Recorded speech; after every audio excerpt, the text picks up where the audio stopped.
Shalom सभी को। आइए हम प्रार्थना से शुरुआत करते हैं। परमेश्वर पिता, कोटि कोटि धन्यवाद प्रभु। आज जो आपने दिन दिखाया हमें, इस समय हम सबको यहाँ पर इकट्ठा किया प्रभु। आपकी कृपा, आपकी दया दिखती है हमें प्रभु, जो नई नई है हर सुबह। धन्यवाद करते हैं प्रभु कि जो कोई यहाँ पर जुड़े हैं, जो कोई जुड़ने वाले हैं, ये समय जहां पर हम आपके वचनों के बारे में सीखने वाले हैं प्रभु, आपके वचन में जो प्रकाशन है उस बारे में सीखने वाले हैं प्रभु। ऐसे आपने हमें चुना यहाँ पर आने के लिए, इसलिए धन्यवाद करते हैं। हम योग्य नहीं हैं प्रभु, हम योग्य नहीं हैं, पर आपने हमें चुना, इसलिए धन्यवाद प्रभु। आप ही हमारे लिए हमारे बहुमूल्य जीवित पत्थर हो प्रभु, जिससे हमारा आत्मिक घर और मजबूत बन जाता है प्रभु। आप आप पर हमारा आत्मिक घर बने प्रभु, और उसी द्वारा प्रभु हमारा जीवन और लोगों को दिखे कि आप हमारे जीवन के परमेश्वर हो, हमारे लिए हमारा सब कुछ हो। और वो लोग देखकर प्रभु आपकी स्तुति करे, आपकी महिमा करे। हम धन्यवाद करते हैं प्रभु। और इस बाइबल अध्ययन के द्वारा आज जो भी हम सीखने वाले हैं, उस उसको समझने के लिए प्रभु आपकी बुद्धि, ज्ञान और समझ दे। और ऐस जो भी शब्द हम सुनेंगे, जो भी वचन हम सुनेंगे प्रभु, ऐसे अब हम कभी भी ना भूले, ऐसी शक्ति दे प्रभु। सभी परिवार के लोगों को आपके हवाले करते हैं, आपका पवित्र लहू पुकारते हैं। जो भी है हमारे इर्द गिर्द सब जुड़े प्रभु, ऐसे ऐसी शक्ति और क्षमता दे। जिसके पास भी मैसेजेस पहुंचे हैं प्रभु, उनके हृदयों को टटोल प्रभु, ताकि वो भी जुड़ पाए। जो बाद में यूट्यूब पर भी देखने वाले हैं प्रभु, सभी पर आपका अनुग्रह मांगते हैं। अब हम चाहते हैं आपके स्वर्गदूत हमारे इर्द गिर्द रहे प्रभु, और सारे connections, mobile phones, laptops, internet connection पर आपका लहू पुकारते सब अच्छी तरह से कनेक्टेड रहे। कोई भी यहाँ डिस्टरबेंस ना हो प्रभु। और हम चाहते हैं प्रभु कि आप इन सब में आपकी आत्मा द्वारा हमारी आत्मा जुड़े प्रभु। हम सब एकजुट होकर प्रभु आपका वचन सुन पाए। शेखर दादू पर आपका अनुग्रह पुकारते हैं, उनके इर्द गिर्द आपके स्वर्गदूत रहे, उन पर आपकी अच्छी सेहत रहे हमेशा प्रभु। उनके दुख दर्द कठिनाइयों को आप जानते हैं प्रभु, वो आपके पैरों तले रखते हैं। हम उन उन पर आपका कंफर्ट आए प्रभु, आपकी आपकी अच्छी सेहत आए प्रभु, आपका सुरक्षा कवच उन पर हमेशा बना रहे प्रभु। और जो कुछ भी आपने उनको आज सिखाया है प्रभु, उन वचनों द्वारा प्रभु हम सब आशीषित हो। और जो भी यहाँ पे जुड़े हैं प्रभु, सबकी आत्माओं को प्रभु आपके राज्य के लिए हम क्लेम करते हैं। कोई भी ना खो पाए या फिर इस दुनिया में हम भटक पाए। हम चाहते हैं कि हम हमेशा, हमारी आत्मा आपकी आत्मा से जुड़ी रहे प्रभु। धन्यवाद करते हैं इस समय के लिए, आपकी पूर्ण योजना, परफेक्ट विल को मांगते हैं प्रभु। और यह पूरी सभा प्रभु आपकी इच्छा अनुसार चला। ये प्रार्थना हम प्रभु यीशु मसीह नाजरीन के नाम में मांगते हैं। आमीन। आमीन। तो एक बार फिर से सब प्रियजनों का, जितने लोग जुड़ चुके, सबका मैं प्रभु यीशु मसीह के नाम से स्वागत करता हूँ। और उसकी उपस्थिति में अपने आप को भी सबको सौंपता हूँ। हम सबके जीवनों के लिए उसके वचन को प्रकाशित किया जाए, यही मेरी विनती और प्रार्थना है। इसलिए आज हम एक विशेष साइट पे एंटर कर रहे हैं 12 अध्याय से, जहाँ पर सूर्य ओढ़े हुए एक स्त्री का वर्णन है।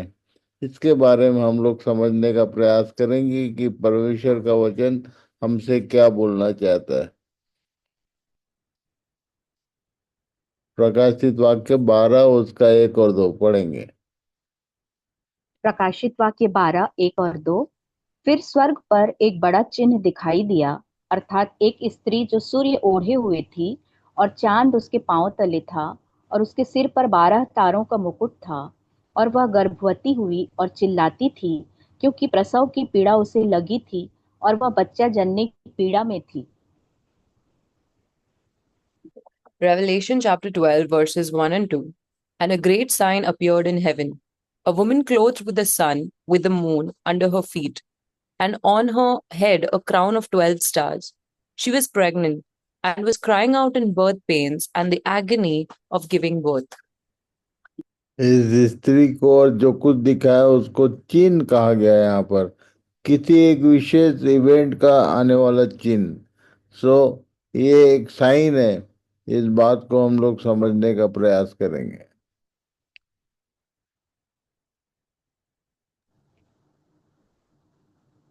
अध्याय बारहवें 12। 12वें अध्याय में कुछ पर्टिकुलर कैरेक्टर है, पढ़िए।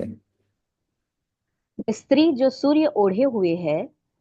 सूर्य, चंद्रमा और तारे इसराइल का प्रतीक हैं। उत्पत्ति 37 का 11। इसराइल को पुरानी वाचा के अनुसार ईश्वर से विवाहित महिला कहा जाता है। यशायाह 54 का 1 से 6 तक, यिर्मयाह 3 1 से 14 तक। इसराइल जंगल में मसीह विरोधी से भाग जाएगा। होशे 2 14 से 23 तक और मत्ती 24 का 15 से 22 तक। इसराइल का मोआब और एदोम की ओर पलायन। यशायाह 16 का 1 से 5। इसराइल की सुरक्षा क्लेश तक। यशायाह 26 का 20 से 21। इस स्त्री का बच्चा, बच्चे को जन्म लेते ही जीवित ही परमेश्वर के पास उठा लिया जाता है। 12 का 4 और 5। 1,44,000 यहूदियों को मुहर बंद करके क्लेश में बचाया गया और 7वीं तुरही के बाद स्वर्ग में उठा लिया गया। प्रकाशित वाक्य 7 1 से 8, 9 का 4, 12 का 5, 14 का 1 से 5 तक।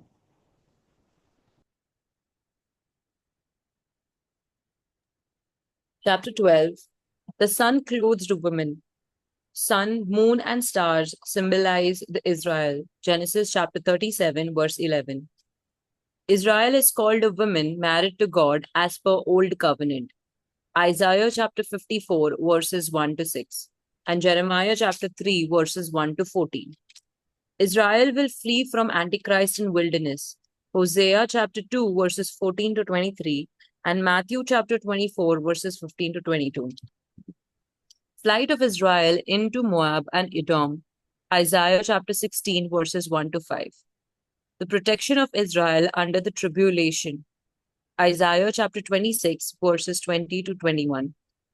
Child of this woman. Child is caught up alive up to God as soon as it is born. Revelation chapter 12, 4 to 5.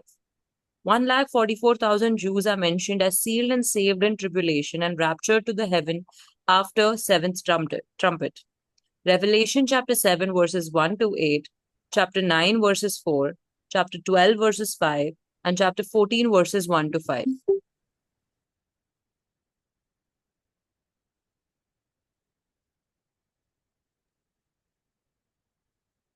अध्याय 12 और 13 में 7 पात्र।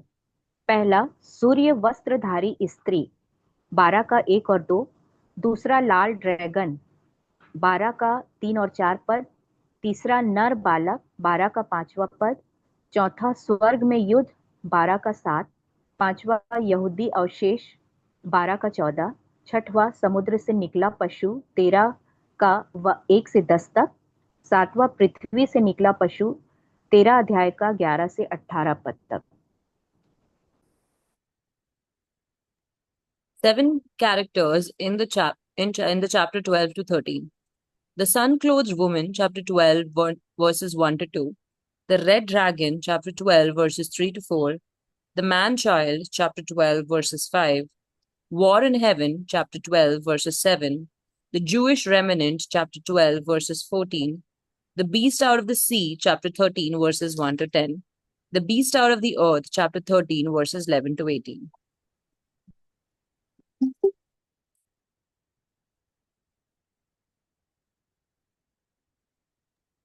सच तो यह है कि यह महिला न तो कुंवारी मरियम है और न ही कलीसिया। यह इज़राइल है। यह हमें केवल यूसुफ के सपने की याद दिलाती है, जहां वह कहता है, देखो मैंने एक और सपना देखा है, और देखो सूर्य और चंद्रमा और 11 सितारों ने मुझे दंडवत किया। उत्पत्ति 37 का 9। यूसुफ 12वां सितारा था। पुराने नियम में इज़राइल की बार बार एक महिला और एक विवाहित महिला से तुलना की गई है। यशायाह 54 का 1 और उसकी अस्वीकृति की अवधि में उसे विधवा। यशायाह 47 का 7 और 9। लूका 18 का 1 से 8 और तलाकशुदा महिला यशायाह 50 का 1 और व्यभिचारिणी पत्नी यिर्मयाह 3 का 1 से 25 तक। होशे 2 1 से 23 तक कहा गया है। लेकिन कलीसिया एक कुंवारी कन्या है दूसरा कुरिन्थियों 11:2।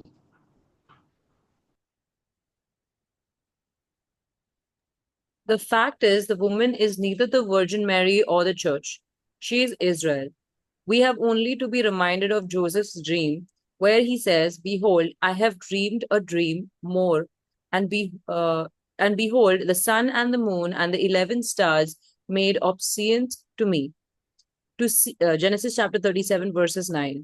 To see the Jewish character of this woman, Joseph was the 12th star. Israel is again and again compared to a woman and a married woman in the Old Testament. Isaiah chapter 54, verse 1. And in the period of her rejection, she is spoken of as a widow. Isaiah chapter 47, verses 7 to 9. Luke chapter 18, verses 1 to 8. And a divorced woman. Isaiah chapter 50, verses 1. And an adulterous wife. Jeremiah chapter 3, verses 1 to 25. Hosea chapter 2, verses 1 to 23. But the church is a virgin and an espoused virgin. 2 Corinthians chapter 11, verses 2.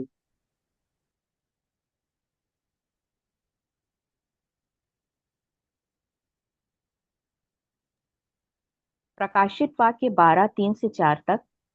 और एक और चिन्ह स्वर्ग पर दिखाई दिया, और देखो, एक बड़ा लाल अजगर था, जिसके 7 सिर और 10 सींग थे, और उसके सिरों पर 7 राजमुकुट थे, और उसकी पूंछ ने आकाश के तारों की 1/3 को खींचकर पृथ्वी पर डाल दिया।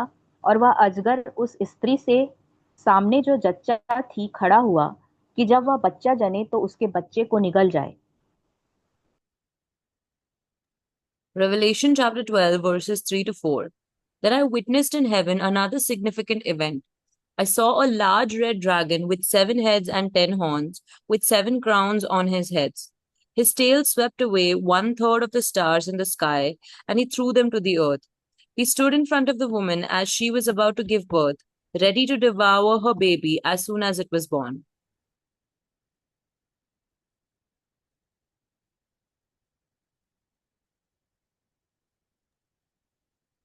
बड़ा लाल अजगर। पद 9 में उसे वह पुराना सर्प और शैतान कहा गया है।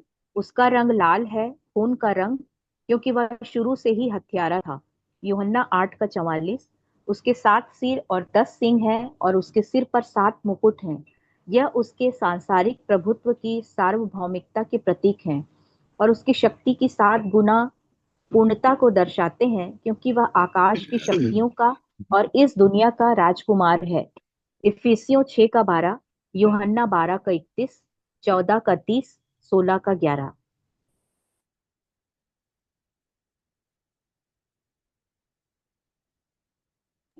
Great red dragon.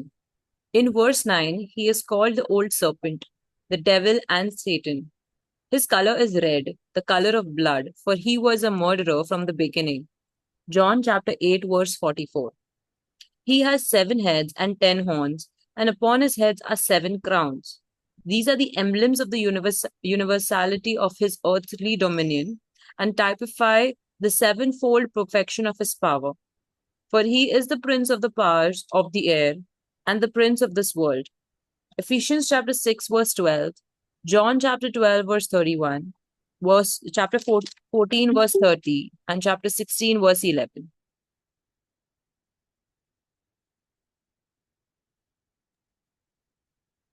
प्रकाशित वाक्य 12:5 और 6।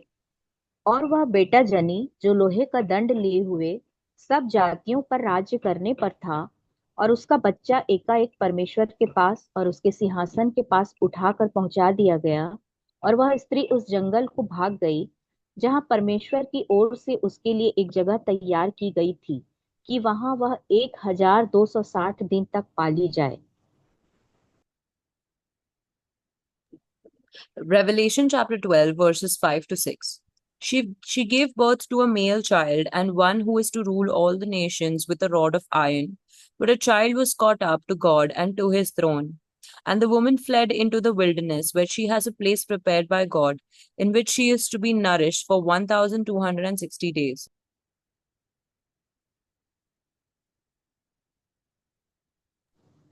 प्रकाशित वाक्य 12:7 और 8। फिर स्वर्ग पर लड़ाई हुई। मिकाएल और उसके स्वर्गदूत अजगर से लड़ने को निकले, और अजगर और उसके दूत उससे लड़े, परंतु प्रबल न हुए, और स्वर्ग में उनके लिए फिर जगह न रही। Revelation chapter 12, verses 7 to 8. Now war arose in heaven, Michael and his angels fighting against the dragon. And the dragon and his angels fought back, but he was defeated, and there was no longer any place for them in heaven.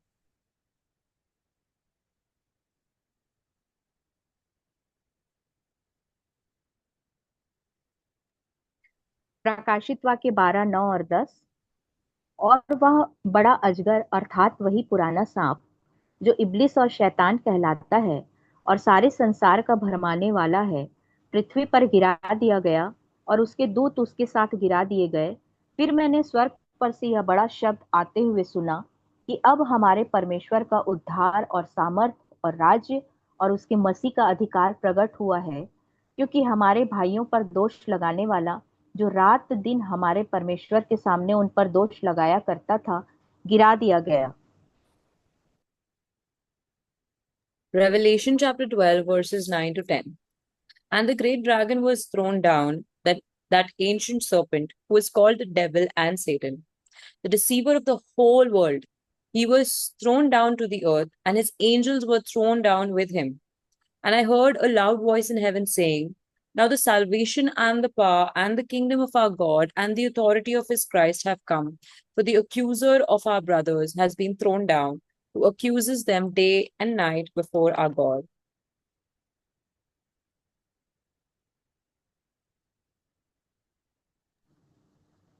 प्रकाशित वाक्य 12, 11 और 12।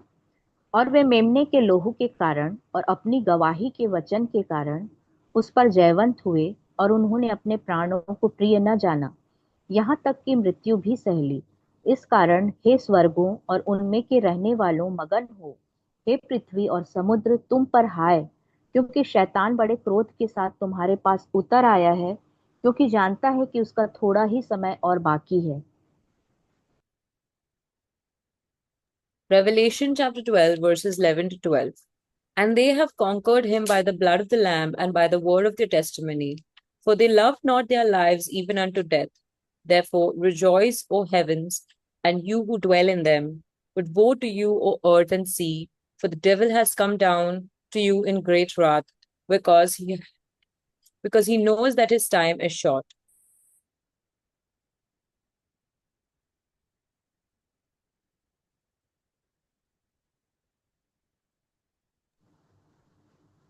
प्रकाशित वाक्य 12, 13 और 14।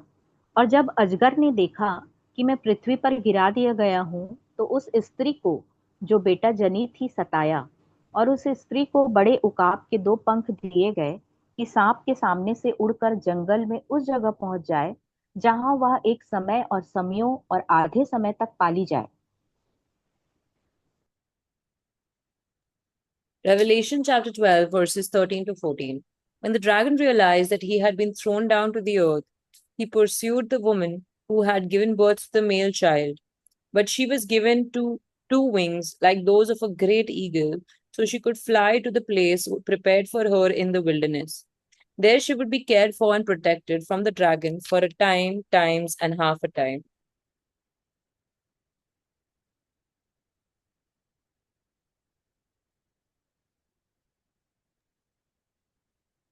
निर्गमन 19, 3 और 4।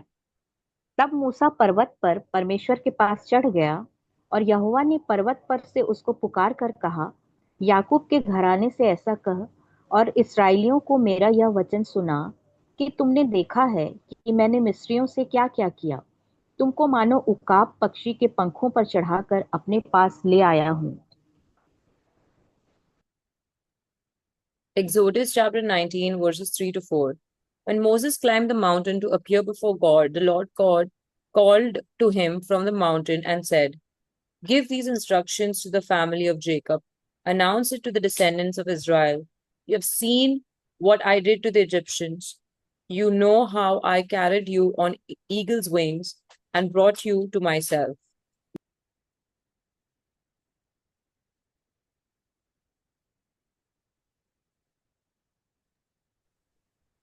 प्रकाशित वाक्य 12, 15 से 17 तक।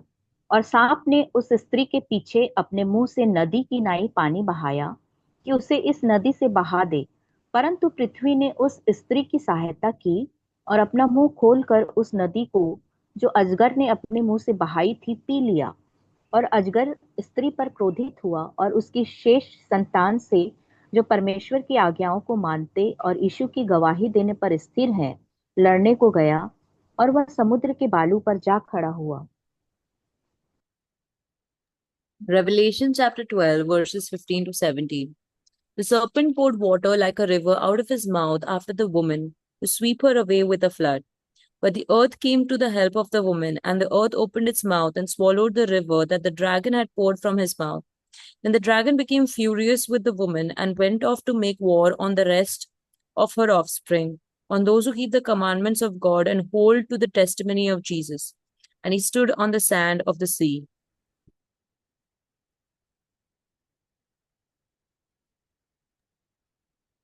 प्रकाशित वाक्य 13:1 और 2। और मैंने एक पशु को समुद्र में से निकलते हुए देखा, जिसके 10 सींग और 7 सिर थे।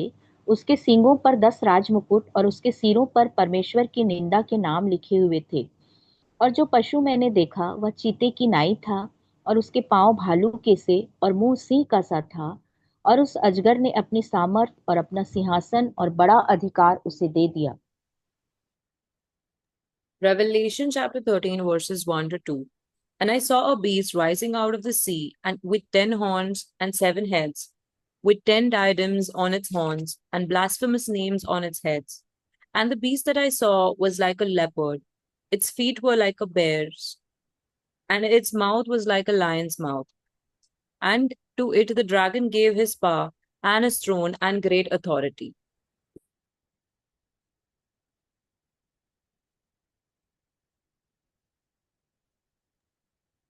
प्रकाशित वाक्य 13:3 और 4।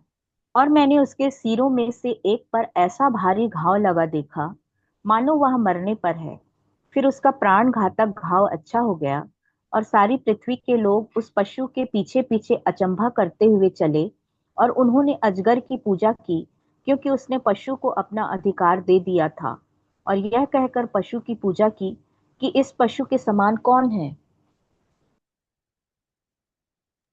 Revelation chapter 13, verses 3 to 4. One of its heads seemed to have a mortal wound, but its mortal wound was healed. And the whole earth marveled as they followed the beast. And they worshipped the dragon, for he had given his authority to the beast. And they worshipped the beast, saying, Who is like the beast, and who can fight against it?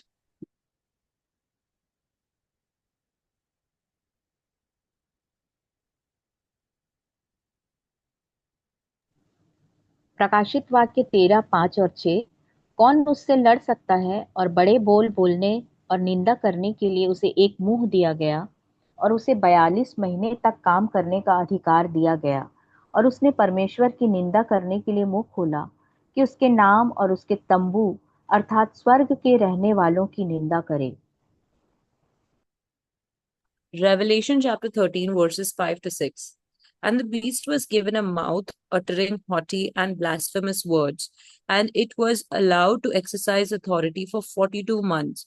It opened its mouth to utter blasphemies against God, blaspheming his name and his dwelling, that is, those who dwell in heaven.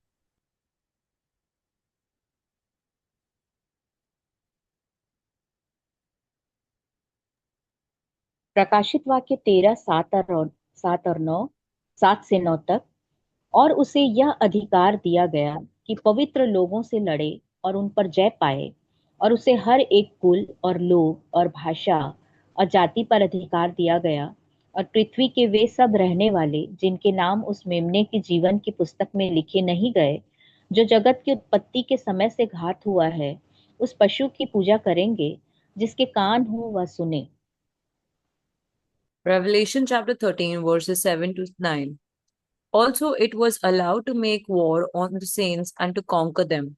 And authority was given it over every tribe and people and language and nation, and all who dwell on earth will worship it. Everyone whose name has not been written before the foundation of the world in the book of the life of the Lamb who was slain. If anyone has an ear, let him hear.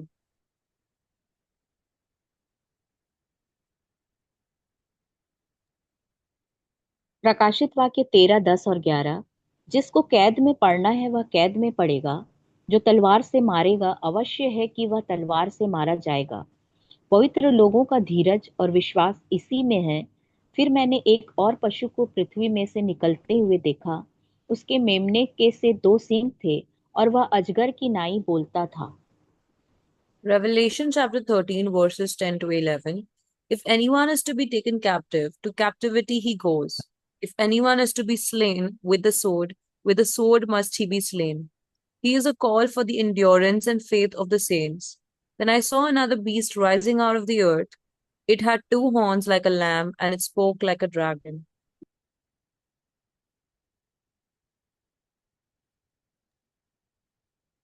प्रकाशित वाक्य 13, 12 और 13। और वह उस पहले पशु का सारा अधिकार उसके सामने काम में लाता था और पृथ्वी और उसके रहने वालों से उस पहले पशु की, जिसका प्राण घातक घाव अच्छा हो गया था, पूजा कराता था। और वह बड़े बड़े चिन्ह दिखाता था, यहाँ तक कि मनुष्यों के सामने स्वर्ग से पृथ्वी पर आग बरसा देता था। Revelation chapter 13, verses 12 to 13. It exercises all the authority of the first beast in its presence and makes the earth and its inhabitants worship the first beast, whose mortal wound was healed. It performs great signs, even making fire come down from heaven to earth in front of people.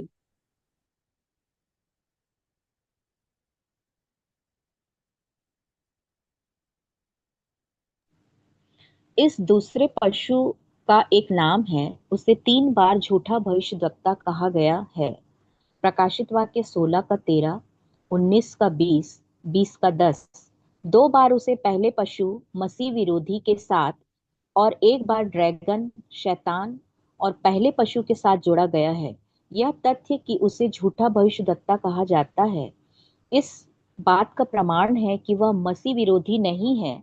यीशु ने उसके बारे में पहले से ही भविष्यवाणी कर दी थी, जब उसने कहा, झूठे मसीह और झूठे भविष्यद्वक्ता उठेंगे और महान संकेत और चमत्कार दिखाएंगे, और यह संभव है कि वे चुने हुए लोगों को भी धोखा देंगे। The second beast has a name. He is called the false prophet. 3 times Revelation chapter 16 verses 13, chapter 19 verses 20, and chapter 20 verses 10. Twice he is associated with the first beast, Antichrist, and once with the dragon, Satan, and the first beast. The fact that he is called the false prophet is proof that he is not the Antichrist.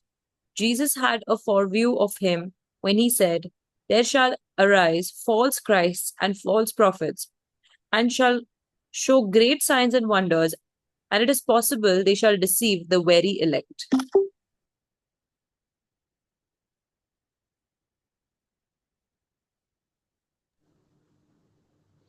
प्रकाशित वाक्य 13, 14 और 15। और उन चिन्हों के कारण जिन्हें उस पशु के सामने दिखाने का अधिकार उसे दिया गया था, वह पृथ्वी के रहने वालों को इस प्रकार भरमाता था कि पृथ्वी के रहने वालों से कहता था कि जिस पशु के तलवार लगी थी वह जी गया है, उसकी मूरत बनाओ। और उसे उस पशु की मूरत में प्राण डालने का अधिकार दिया गया कि पशु की मूरत बोलने लगे, और जितने लोग उस पशु की मूरत की पूजा न करें उन्हें मरवा डाले। Revelation chapter 13, verses 14 to 15. And with all the miracles he was allowed to perform on behalf of the first beast, he deceived all the people who belonged to this world. He ordered the people to make a great statue of the first beast, who was fatally wounded and then came back to life. He was then permitted to give life to this statue so that it could speak. Then the statue of the beast commanded that anyone refusing to worship it must die.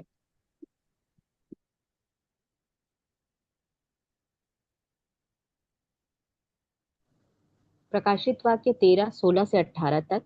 और उसने छोटे बड़े धनी कंगाल स्वतंत्र दास सबके दाहिने हाथ या उनके माथे पर एक एक छाप करा दी कि उसको छोड़ जिस पर छाप अर्थात उस पशु का नाम या उसके नाम का अंक हो और कोई लेन देन न कर सके। इस ज्ञान इसी में है, जिसे बुद्धि हो वह इस पशु का अंक जोड़ ले, क्योंकि मनुष्य का अंक है और उसका अंक 666 है। Revelation chapter 13, verses 16 to 18. Also, it causes all, both small and great, both rich and poor, both free and slave, to be marked on the right hand or the forehead, so that no one can buy or sell unless he has the mark, that is, the name of the beast or the number of its name. This calls for wisdom. Let the one who has understanding calculate the number of the beast, for it is the number of a man, and his number is 666.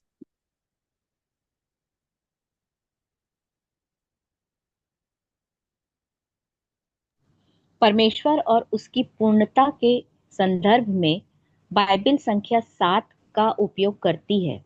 संख्या 6 मनुष्य का है, जिसे छठे दिन बनाया गया था और जो पाप के कारण सदा के लिए परमेश्वर की महिमा से रहित हो गया। पशु मसीह विरोधी परमेश्वर की तरह होने का प्रयास करेगा, वह कदाचित परमेश्वर होने का भी दावा करेगा। दूसरा थिस्सलुनीकियों 2:3 और 4। परंतु जैसा कि संख्या 6 संख्या 7 से कम होती है, वैसे ही पशु मसीह विरोधी अपने 6 के त्रिएकत्व के साथ शैतान, पशु और झूठा भविष्यद्वक्ता अंत में परमेश्वर को पराजित करने के प्रयास में विफल ही होगा और आग और गंधक की उस झील में डाल दिया जाएगा।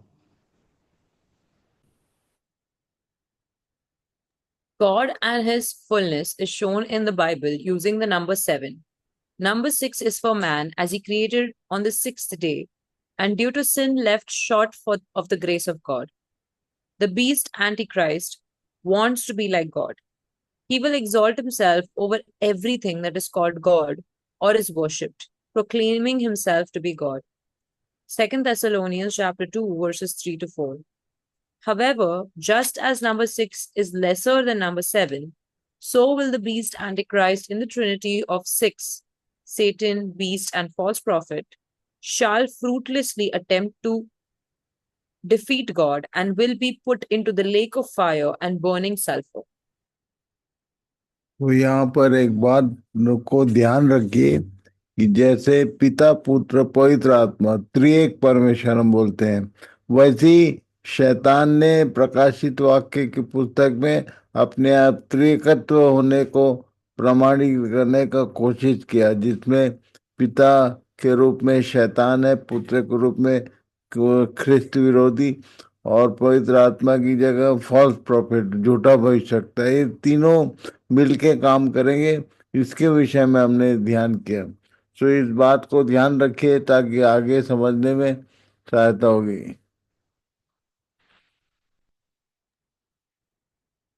अंततः यह संघ एंटीक्राइस्ट के नेतृत्व में नई विश्व व्यवस्था तक फैल जाएगा और उत्पादक और उपभोक्ता इसके बिना शक्तिहीन हो जाएंगे और कोई भी व्यक्ति खरीद या बिक्री नहीं कर पाएगा। जिसके पास दाहिने हाथ या माथे पर पशु का निशान नहीं होगा, इसे माइक्रोचिप की तरह शरीर में डाला जाएगा या पशु का नंबर 666 होगा। Ultimately, this federation will extend to the New World Order in the headship of the Antichrist, and the producer and consumer will be powerless without it, and no man shall be able to buy or sell who has not the mark of the beast, either upon his right hand or on his forehead. It will be inserted in the body like a microchip. It will be the number of the beast, 666.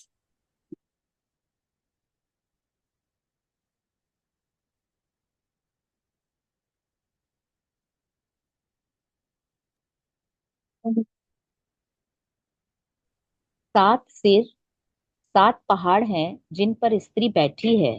वे 7 राजा भी हैं, जिनमें से 5 गिर चुके हैं। एक अभी है, दूसरा अभी तक नहीं आया है, और जब वह आएगा तो उसे थोड़े समय के लिए ही रहना होगा। जहां तक उस पशु की बात है जो था और अब नहीं है, वह 8वां है, लेकिन वह 7 में से एक है और वह विनाश को जाता है। John's vision of Rome in chapter 13 and chapter 17. Egypt, Assyria, Babylon, Medo Persia, Greece, Rome, revised Rome. This calls for a mind with wisdom. The 7 heads are 7 mountains on which the woman is seated, and they are also 7 kings, 5 of whom have fallen. One is, the other has not yet come, and when he does come, he must remain only a little while. As for the beast that was and is not, it is an eighth, but it belongs to the 7, and it goes to destruction.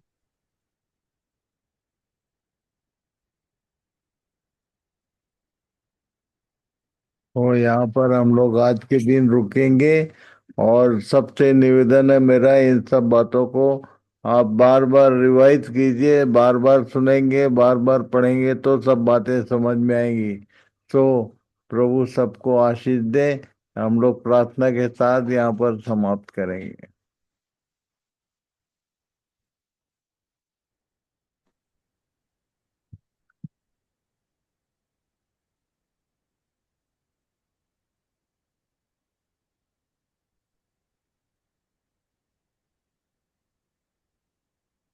हाँ, भाई हेम कुमार